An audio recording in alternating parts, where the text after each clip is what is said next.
Well, good morning. I am Michael Shermer, the director of the Skeptic Society and the publisher of Skeptic Magazine. I think we actually have a slide of that. There we go.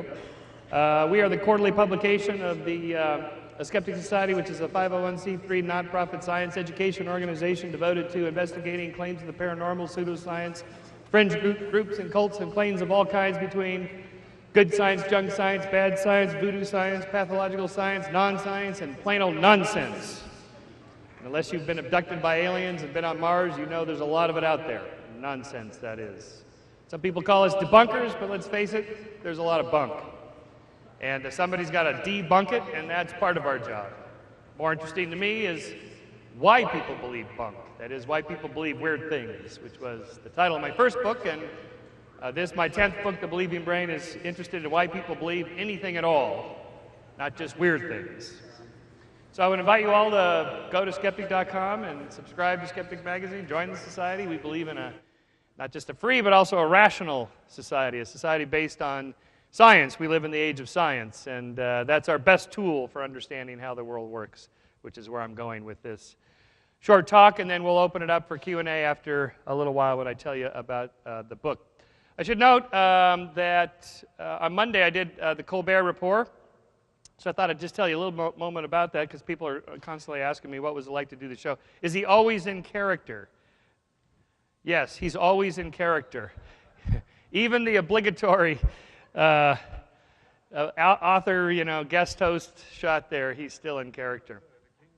The show is filmed in New York. It's near where Jon Stewart's filmed. They're both comedy shows. These are the two most popular shows for authors to do. You will sell more books on either of these shows than you will on any other show except Oprah, but she's gone now. So, and in fact, the viewership from age 18 to 35 is greater than for Colbert or Stewart than it is for Jay Leno for that age group.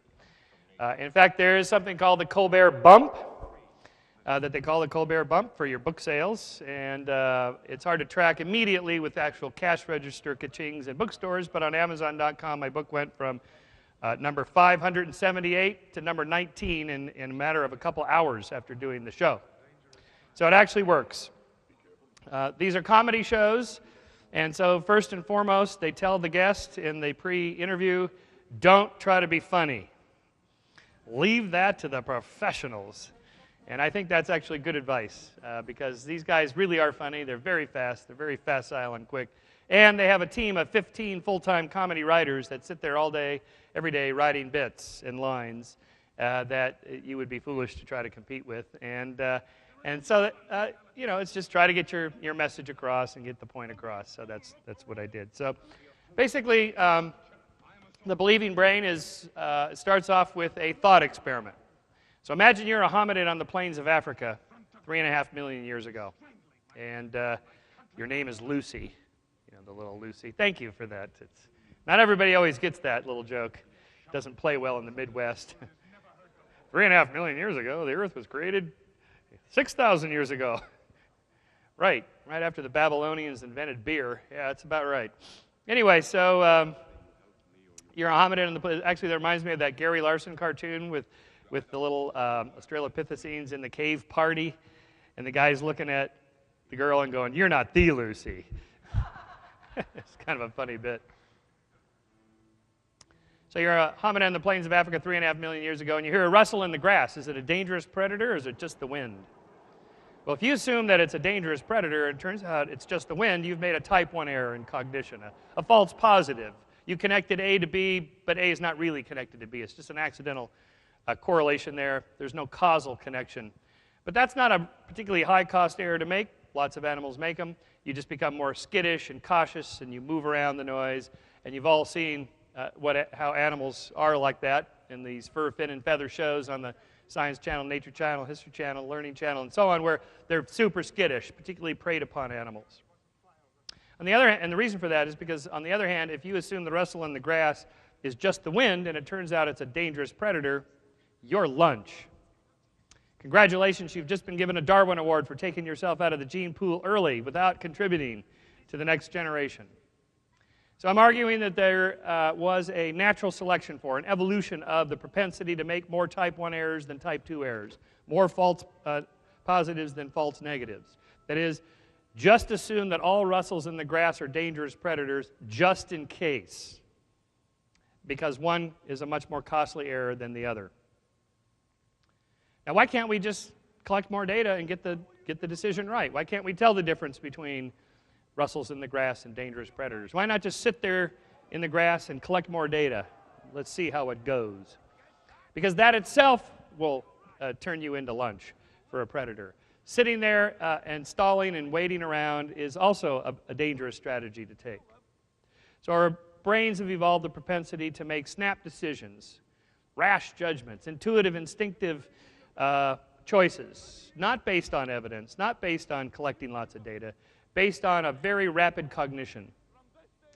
And that's the propensity for believing all sorts of things. I call this patternicity, the tendency to find meaningful patterns in both meaningful and meaningless noise, whether it's the face of Jesus in a tortilla or the Virgin Mary on a grilled cheese sandwich.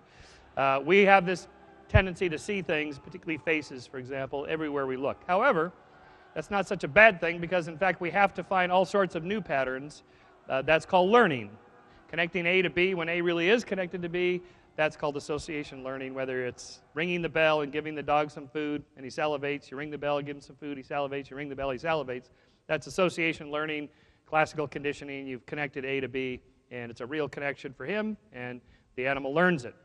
What happens in the brain is they actually strengthen or even grow new interneural connections between neurons. Memories are stored in these patterns of neurons firing.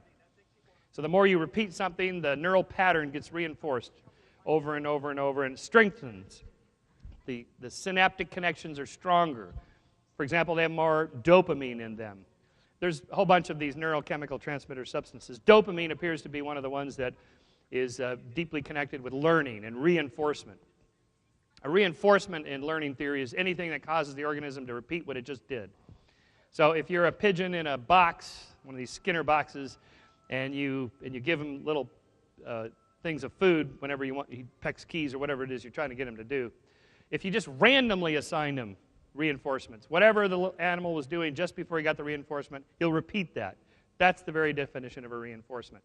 So let's say whether it's a rat touches the side or the pigeon's wing touches the wall or whatever, turns around twice clockwise and once counterclockwise, and he gets a reinforcement. He's going to remember that, repeat it. Reinforcement, touch the left, go this way once and the other way half a way, and then I get the right. And that's called superstition. Sometimes we call it magical thinking, but superstitions are just connecting A to B when there is no connection. And if you think that's just a bird brain problem, just go out to the casinos out there, to the slot machines, and you'll see this operation at work. They have it perfectly programmed. They know exactly how much money they're going to make on the hour, every hour, 24/7, depending on how many people are sitting there. You can't win. But your brain is geared up to try to find some connection there. And if you do, you get a little hit of dopamine, a little positive boost. People that are susceptible to gambling addictions, they get a huge hit, probably of dopamine and maybe some other brain chemicals there that kind of cause them to get even more reinforcement than the rest of us get when they get a little hit from gambling, say. And particularly if they're less risk averse and they like doing those sorts of things, they get an extra little jolt. And we know this from brain research on this connecting these different causal explanations for patternicity. For example, subjects that are shown random patterns, dot patterns on a computer screen, or they're given random flashes of light or random noises in earphones, almost never see randomness. They always find a pattern of some sort. Again, our brains are designed or evolved to find meaningful patterns, whether they're really there or not.